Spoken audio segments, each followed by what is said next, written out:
Hi, welcome to Chinnus Cherrypicks. ഇന്ന് നമുക്ക് tandoori chicken അല്ലെങ്കിൽ ഗ്രിൽഡ് ചിക്കൻ അവനിൽ എങ്ങനെയാണ് ചെയ്തെടുക്കുന്നതെന്ന് നോക്കാം.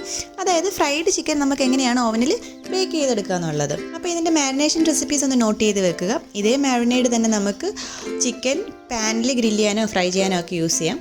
നല്ല സ്പൈസി ആൻഡ് ടാങ്ങി ആയിട്ടുള്ള ഒരു മാരിനേഡ് റെസിപ്പിയാണ്. നമുക്കിവിടെ ചിക്കൻ പുറം നല്ല മുരിഞ്ഞ ഉള്ളിൽ നല്ല ജ്യൂസി ആൻഡ് സോഫ്റ്റ് ആയിട്ടൊക്കെ കിട്ടിയിട്ടുണ്ട്. ഇതിന് വേണ്ടിയിട്ട് OTGയിൽ ടെമ്പറേച്ചർ എങ്ങനെയാണ് സെറ്റ് ചെയ്യേണ്ടതെന്നുള്ളതൊക്കെ ഈ വീഡിയോയിൽ നമുക്ക് കാണാം. ഇതിൻ്റെ കൂട്ടത്തിൽ തന്നെ ഞാൻ കുറച്ച് ഉരുളക്കിഴങ്ങും സവോളയൊക്കെ ഗ്രില്ല് ചെയ്തെടുത്തിട്ടുണ്ടായിരുന്നു. ബേക്ക് ചെയ്യുന്ന സവോളയൊക്കെ ഒരു പ്രത്യേക ടേസ്റ്റാണ്. അപ്പോൾ നമുക്കിതെങ്ങനെയാണ് ചെയ്യുന്നതെന്ന് കാണാം. ഞാനിവിടെ 1 കിലോ ചിക്കൻ എടുത്തിട്ടുണ്ട്. ലെഗ്സും തൈസും കൂടി ചേർന്ന ഭാഗം. നമുക്കിത് കഴുകി വൃത്തിയാക്കി നല്ലപോലെ ഒന്ന് വരഞ്ഞ് വെക്കാം. വരഞ്ഞിട്ട് അതിൽ മസാല തേച്ച് വെക്കാം. മാരിനേഷന് ഒരു 4 മണിക്കൂറെങ്കിലും ചെയ്ത് വെച്ചേക്കേണ്ടതാണ്. ഞാനിതിപ്പം തലേന്ന് രാത്രിയിലാണ് ചെയ്തിരിക്കുന്നത്. ഓവർനൈറ്റ് റെഫ്രിജറേറ്റ് ചെയ്ത് വെച്ചു. അപ്പം മസാല എങ്ങനെയാണ് തയ്യാറാക്കുന്നതെന്ന് നോക്കാം. നമുക്ക് ആദ്യം പൊടികളെടുക്കാം. ഞാനിവിടെ 2 ടേബിൾ സ്പൂൺ കാശ്മീരി ചില്ലി പൗഡറും 1 ടേബിൾ സ്പൂൺ നോർമൽ മുളക് പൊടിയുമാണ് എടുത്തത്. നല്ല എരിവുള്ള മുളക് പൊടി ആയതുകൊണ്ടാണ് 1 ടേബിൾ സ്പൂൺ മാത്രം എടുത്തത്. അതല്ലാന്നുണ്ടെങ്കിൽ 1.5 ടേബിൾ സ്പൂൺ കാശ്മീരി ചില്ലി പൗഡറും 1.5 ടേബിൾ സ്പൂൺ സാധാരണ മുളക് പൊടി ഉപയോഗിക്കാം. ഇതിൻ്റെ കൂട്ടത്തിൽ 1.5 ടീസ്പൂൺ കുരുമുളക് പൊടി, 3/4 ടേബിൾ സ്പൂൺ മല്ലിപ്പൊടി, 3/4 ടീസ്പൂൺ മഞ്ഞൾപ്പൊടി, 3/4 teaspoon garam masala, 1/2 table spoon തൈര്, 1/4 ടീസ്പൂൺ ഉപ്പും 1 ടേബിൾ സ്പൂൺ എണ്ണയും 2 ചെറിയ നാരങ്ങയുടെ ജ്യൂസും പിന്നെ 3/4 table spoon ginger garlic paste അല്ലെങ്കിൽ ഇഞ്ചി വെളുത്തുള്ളി പേസ്റ്റും കൂടെ ചേർത്ത് നമുക്ക് നല്ലപോലെ മിക്സ് ചെയ്തെടുക്കാം. അതുപോലെ നാരങ്ങ പിഴിയുമ്പോൾ നമ്മൾ അതിൻ്റെ കുരു കളഞ്ഞിട്ട് പിഴിഞ്ഞെടുക്കാൻ ശ്രദ്ധിക്കുക.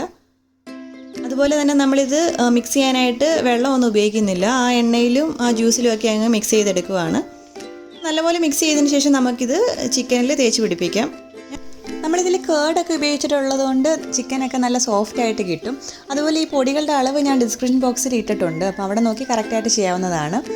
അതുപോലെ ഈ മാരിനേഷൻ നമ്മൾ ഒരു 4 മണിക്കൂറെങ്കിലും വെച്ചാൽ ഇതിൻ്റെ ഫ്ലേവറൊക്കെ ഉള്ളിലോട്ട് പിടിക്കത്തുള്ളൂ. ഞാനിതിപ്പം രാത്രി ചെയ്തിട്ട് ഓവർനൈറ്റ് ഫ്രിഡ്ജിൽ വെച്ചിട്ടാണ് പിറ്റേന്നെടുത്ത് ഗ്രില്ല് ചെയ്തത്.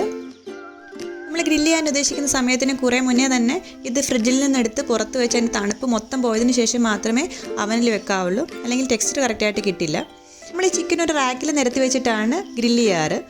ഇത് ചൂടാവുന്ന സമയത്ത് കുറച്ച് എണ്ണയും വെള്ളമൊക്കെ ഇറ്റ് താഴെ വീഴാറുണ്ട്. ഇത് കളക്ട് ചെയ്യാൻ വേണ്ടിയിട്ട് നമ്മൾ അതിൻ്റെ അടിയിലൊരു ട്രേ വെക്കും. ഈ ട്രേയിൽ വീണ് കിടക്കുന്ന ഈ ഫാറ്റൊക്കെ അവിടെ ഇരുന്ന് കരിഞ്ഞ് പിടിച്ച് ഈ ട്രേ ചീത്തയാവാനുള്ള സാധ്യതയുണ്ട്. ഇത് പരിഹരിക്കാൻ വേണ്ടിയിട്ട് നമ്മൾ ഈ ട്രേയുടെ മുകളിൽ ഒരു അലുമിനിയം ഫോയിൽ ലൈൻ ചെയ്ത് വെക്കാറുണ്ട്. അപ്പോൾ നമ്മൾ ഗ്രില്ല് ചെയ്ത് കഴിയുമ്പം ഈ അലുമിനിയം ഫോയിൽ എടുത്തങ്ങ് കളഞ്ഞാൽ മതി. നമ്മുടെ ട്രേയും OTG ഒന്നും വൃത്തികേടാവില്ല. നമുക്ക് ഈ റാക്കും ജ്യൂസ് കളക്ട് ചെയ്യുന്ന ട്രേയും കൂടെ വാങ്ങിക്കാൻ കിട്ടും. ഞാനിപ്പോൾ അത് യൂസ് ചെയ്യുന്നില്ല. OTGയുടെ കൂടെ തന്നെ കിട്ടിയ വലിയ റാക്കും ട്രേയും ആണ് യൂസ് ചെയ്യുന്നത്. കുറച്ച് വീഡിയോ ക്ലിപ്സിൻ്റെ ക്ലാരിറ്റിയും കളറും ഒന്നും കറക്റ്റായിട്ട് കിട്ടിയിട്ടില്ല.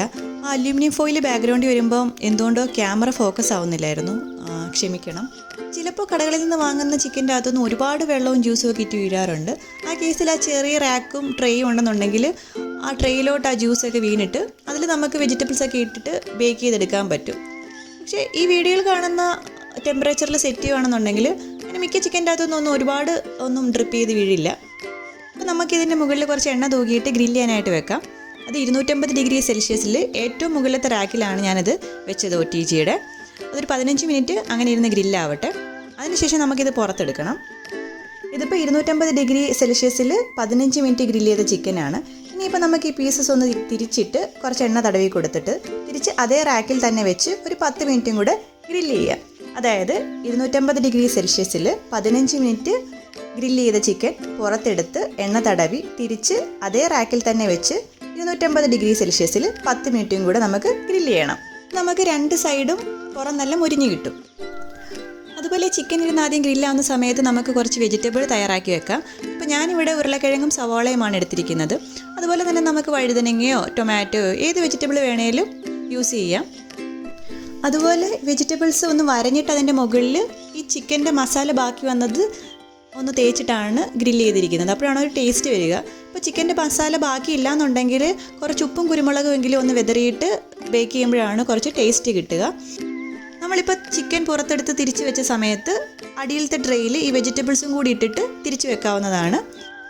10 മിനിറ്റ് കഴിയുമ്പോൾ നമ്മൾ ടെമ്പറേച്ചർ 250 നിന്ന് 180 കുറച്ചിട്ട് ചിക്കൻ മുകളിലത്തെ റാക്കിൽ നിന്ന് നടുവിലത്തെ റാക്കിലേക്ക് മാറ്റി ഒരു 15 മിനിറ്റും കൂടി ബേക്ക് ചെയ്യണം. അങ്ങനെ 15 മിനിറ്റ് കൂടി കഴിഞ്ഞപ്പോൾ നമ്മുടെ തന്തൂരി ചിക്കൻ അല്ലെങ്കിൽ അവനിൽ തയ്യാറാക്കിയ ഗ്രിൽഡ് ചിക്കൻ റെഡി ആയിട്ടുണ്ട്. നല്ല ടേസ്റ്റി ആയിട്ടുള്ളൊരു റെസിപ്പിയാണ്. എല്ലാവരും ട്രൈ ചെയ്ത് നോക്കുക. ഞാൻ ഡിസ്ക്രിപ്ഷൻ ബോക്സിൽ പ്രൊസീജിയർ കറക്റ്റായിട്ട് ഇട്ടിട്ടുണ്ട്.